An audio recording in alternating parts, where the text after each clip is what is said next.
Come to the edge. We might fall.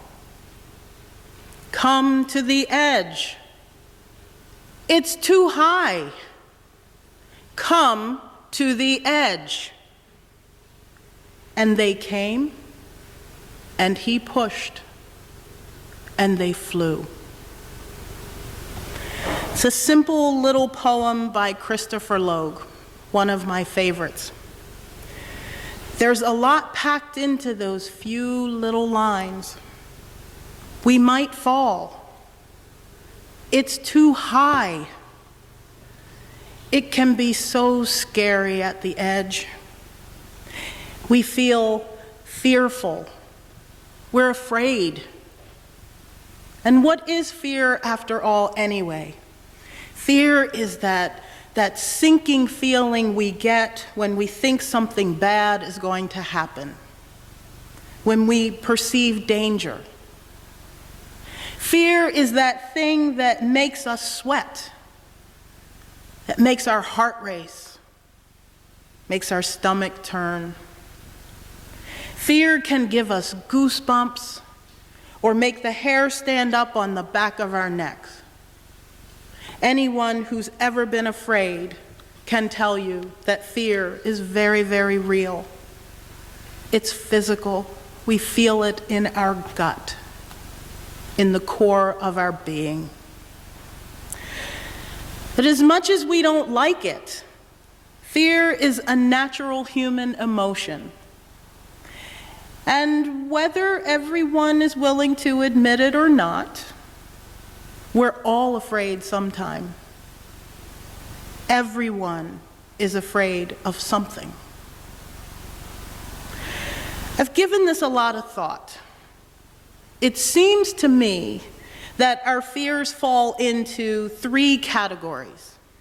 Fear of imaginary things, like monsters under the bed, the boogeyman in the closet, or the Jersey Devil. Some of you know about the Jersey Devil. For those of you who don't, it's a creature that has supposedly roamed the pine barrens of New Jersey for about 250 years now, and according to my brother, occasionally traveled to Oxford, Pennsylvania in the late 60s to eat 5-year-old girls. Sometimes our fears are of very, very specific things. Needles, dentists, flying. These are fears of very, very real and tangible things, like snakes and mice and centipedes. Sometimes our fears are fears of conditions, fear of death, fear of chaos, fear of disorder, of not knowing what's going on, of not being in control. It's a fear of the unknown. But it's okay to be afraid. It's okay to have fears. The issue is how you react to your fears, how you respond to them. The person with the fear of flying can take the train, or take a bus, or drive, or maybe take a sedative before they fly, or maybe even take a sedative before they go to the dentist. It's inconvenient, but it's possible to avoid that thing that you fear and still live a relatively normal life. But other times, fear can paralyze you. I grew up out in the country in a big old drafty house surrounded by trees. And for some reason, those hairy centipedes liked to wait until after dark, just when I'd gone to bed, and then position themselves on the ceiling in the corner by the door in my bedroom. I swear I had centipede radar. I knew that they were there. I could sense their presence even in my sleep. And I'd wake up screaming and try to sneak out of the room so the centipede wouldn't get me. And I'll admit, I was sneaking because I didn't want it to move. I didn't want to see those undulating legs. I was terrified. I'd park myself in my brother's room or in my parents' room and refuse to leave until someone could show me the offender's dead body flushed down the toilet. I wasn't much better with the fear of snakes. One day I was outside in the backyard of my house in Denver. I was planning to live there for a year while another house was being built, and I saw a snake in the backyard. It's about this long, about that big around. That's huge. I promptly went back inside and closed the door and never went in the backyard for the rest of the time I lived in that house. And mice, well, I saw 2 mice in my house in West Philly. I moved. Fear can be absolutely paralyzing. And I don't mean to make light of it, because I'm one of those people who can be paralyzed by my fears. My niece and my nephews saw their strong, capable Aunt Connie reduced to tears at the sight of those tiny little gray creatures. I refused to be alone in my own home, and I spent nights at each of their houses until I could find a new place to live. I know that this fear is irrational and that it rises to the level of a phobia. It affects my life in a negative way. When we live in fear, especially in that kind of fear, we isolate ourselves from our community and from the rest of the world. When we live in that kind of fear, we're really not living at all. Many of us are living in fear today. Not necessarily fear of snakes or fear of mice or fear of flying, but fear of something much, much deeper. Something harder to run from. I'm a chaplain at Einstein. I spent an hour last week with a gentleman who was 94 years old, and he said to me, "You Americans don't understand. You should be afraid. Why are you not listening and looking? You should be afraid." And I said, "What do you mean?"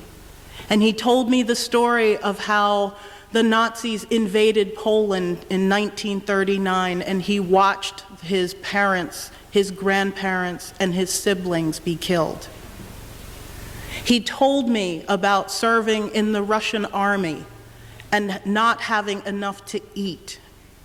He told me about coming to the United States, thinking that he'd finally reached the promised land, only to find out that because of anti-Semitism, he wasn't welcome in the place that he thought was home.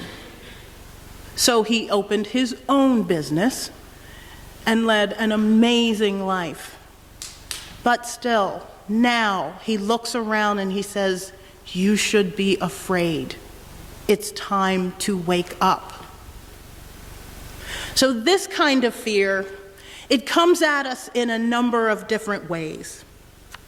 Sometimes it shows up when we're holding ourselves back from saying or doing something. And I'll give you a simple example for that. Let's say you're at a poetry slam with your friend. You get called up to the mic. You're afraid to go. Your friend goes up and performs your poem and receives rave reviews. But you were too afraid to speak up. Or maybe you get the flash of an idea, a business idea, or some other idea, but you ignore it or you talk yourself out of it. Later, you realize you lost out. You missed a golden opportunity and someone beat you to it. And you are left with nothing but regret, wondering, why didn't I act sooner? Why didn't I do something? This is when we don't recognize our own talents or give ourselves enough credit for our ability to do something. So sometimes we're afraid of stepping up and acting out for what's important, for what we believe in. We let fear stand in our way and keep us from achieving our greatest potential or from creating true transformation in our world. We're afraid of rocking the boat. We're afraid of not getting it right. We're afraid people will laugh at us. We're afraid of being rejected or ostracized. We're afraid that we'll lose respect in the community. So we sit and do nothing. And in our minds, we think we're safe. We think we're staying in our comfort zone. What we're really doing is playing small, as the saying goes. It's nothing to be ashamed of. Like I said, at one point or another, everyone's been afraid, and we've all played small at some point. But it's only a short hop from playing small to not playing at all, to becoming stagnant, to becoming stuck. Our Unitarian ancestor Elizabeth Cady Stanton said, "The moment we begin to fear the opinions of others and hesitate to tell the truth that is in us, and for motives of policy are silent when we should speak, the divine floods of life and light no longer flow into our souls." Are you afraid of using your own power? Are you afraid of hearing yourself roar? Are you afraid of what you could do? Marianne Williamson says, "Our deepest fear is not that we're inadequate. Our deepest fear is that we are powerful beyond measure. It is our light, not our darkness, that most frightens us. We ask ourselves, who am I to be brilliant, gorgeous, talented, fabulous? Actually, who are you not to be?" Everybody is scared of something. But fear doesn't have to stop us, says blogger Lisa Burgess. Being afraid doesn't mean we have to be quiet. It doesn't mean we have to sit down. It doesn't mean that we have to do nothing. Scared doesn't mean don't. Scared doesn't mean weak.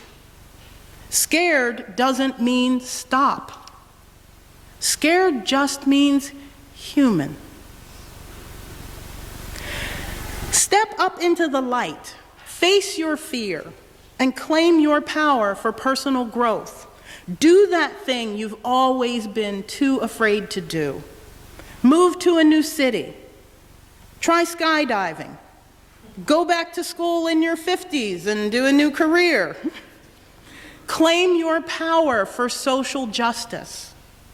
Get involved with an issue that moves you. Organize a protest. Speak at a rally. Write letters to the editor. Do the thing that scares you.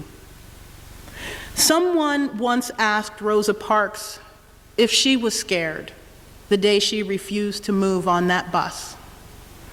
And she said, "Oh yeah, I was frightened, but I figured we needed help to get us more jobs and better education."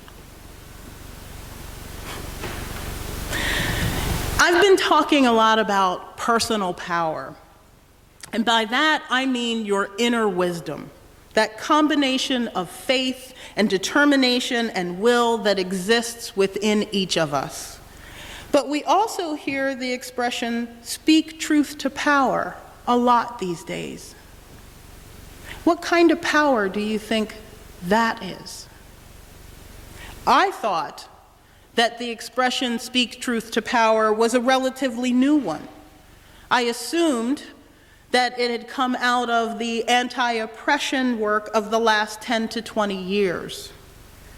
In fact, it was also the title of a book by human rights activist Carrie Kennedy Cuomo, written back in 2003. But really, it's a 1955 work by the American Friends Service Committee. And in that, it states that it's actually from a charge to 18th century Friends. So it's not new at all. But what does it mean?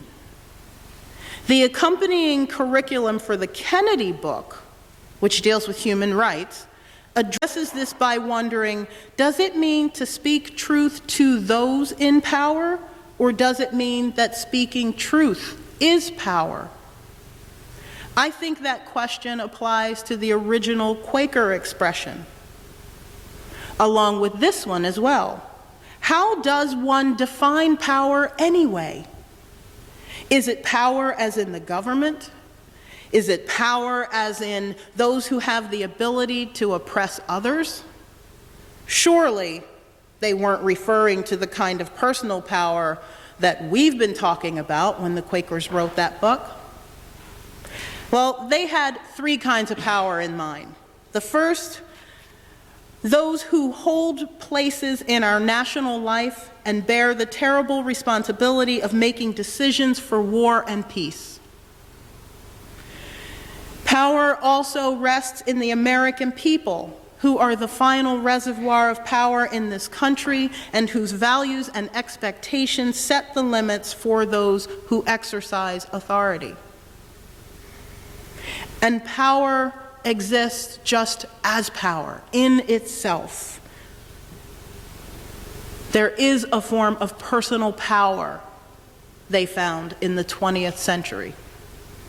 So yes, speaking truth to power today would include speaking to our government and to those who hold economic and social authority and privilege. I would say that it also includes speaking to the power that we hold as a collective society and to the free will and the inner power of each individual. Speaking truth to power is as much about speaking out in public forums as it is writing postcards to politicians, donating to social justice causes, voting, and marching. But what is this truth?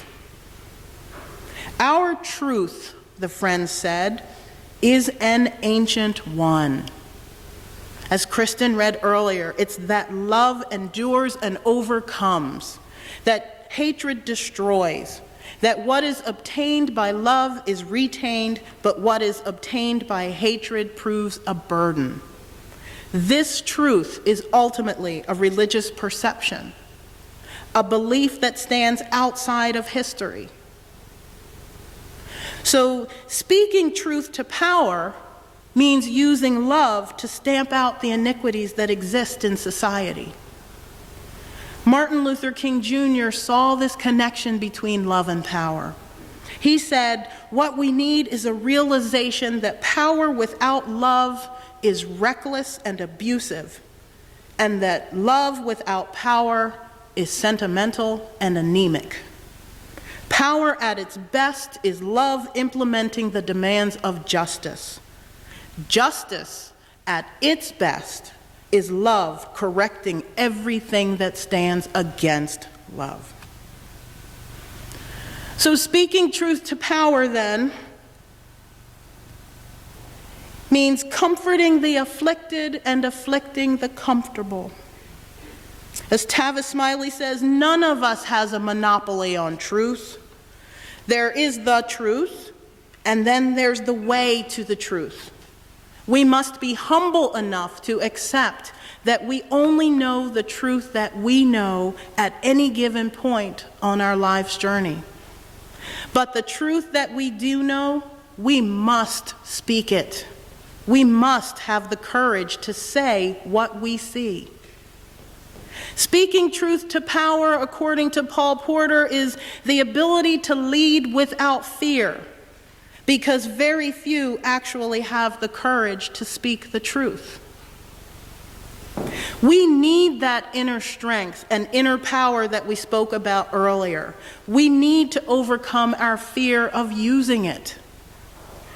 Perhaps Chicago attorney and law professor Judith Sherwin said it best. The trick about speaking truth to power is to do it from your inner conviction of moral truth and not from a desire for approbation, and not to be deterred by condemnation, to let your sense of the rightness of things overcome the fear of speaking. We all have the obligation to speak truth to power in our lives to forces great and small, to defend the powerless, to stand for justice, and to recognize the situations in which we are required to do so. Everyone has the ability to speak truth to power because we all have the ability to love. Everybody is scared of something, especially now. But we can't let our fear keep us from doing what's right. Let's not allow it to keep us from speaking truth to power. In the words of Rabindranath Tagore, let me pray not to be sheltered from dangers, but to be fearless in facing them. I say, let me overcome my fears so that I can come to the edge and fly. May it be so. Amen. Take courage, friends. The way is often hard, the path is never clear, and the stakes are very high. Take courage, for deep down there is another truth. You are not alone.